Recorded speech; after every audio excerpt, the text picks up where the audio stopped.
Hey guys, I'm Iggy Azalea and you are listening to Q1047. I think when I first did Ignorant Art, I wanted to experiment a lot with sampling in hip hop, and obviously I think that's something that we have always done, but it's always classic soul records, and I wanted to try experimenting with more current use of sampling current songs or songs, techno songs and things like that. So that's what I was doing there, and since then I've just done a lot more experimenting with different sounds. That's what I like to do, and so I suppose it's the same core sound, I think, but it's had more different sonic elements tacked onto it. I will always say I met a kid in Ireland and he made me a costume that fitted me perfectly. He got my measurements off the internet and sewed it, and he screen printed my mixtape cover all over it onto Lycra, which I don't know how the hell you do that. And I thought that was like definitely up there, and I actually wore it to a concert after as a costume, and it fit, and I was like, that's crazy that somebody can do that. Amazing.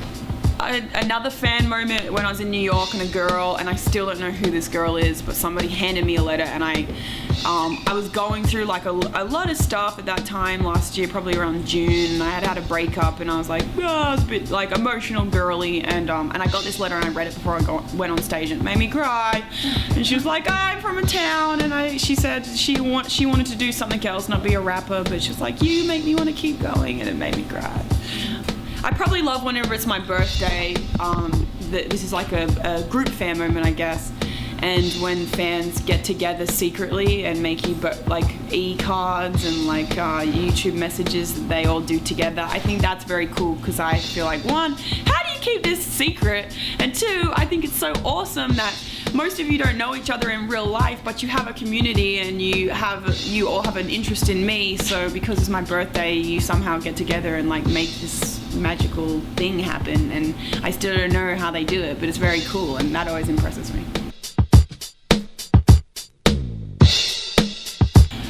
Change Your Life is kind of, it's a duet, I guess, with me and T.I., and I think they always talk about like upgrading or the new person that you're with, and so it's basically a record where I'm saying to a new guy that I'm dating, like, I could change your life, you should get with me because I would definitely upgrade you. And then Tip is, we're kind of like having a back and forth, and one of the lines he says on it, he says, if you listen more than you speak, I could get you everything that you need. And I'm like, get out of here, Tip. So it's just kind of a back and forth, I guess, between how guys feel about girls, because they always feel like that, and then the female perspective of how we feel about it when you're like dating someone new, getting with someone new, and that's what Change Your Life is about.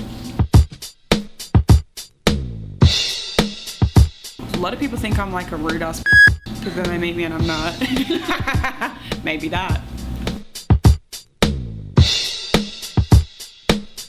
That is such a wrong question. Don't put me in that position. It depends. Rihanna or Rita for what? To listen to whose album? Yeah, let's do that. I prefer to listen to Rihanna's album just because it's more urban, and I think Rita, because of her image, people compare her to Rihanna or think that she's a really urban act, but I think Rita's actually more like rhythmic or pop, and I'm really into like hip hop and R&B and stuff, and she does so many collaborations with rappers that I love, so I'd probably say Rihanna.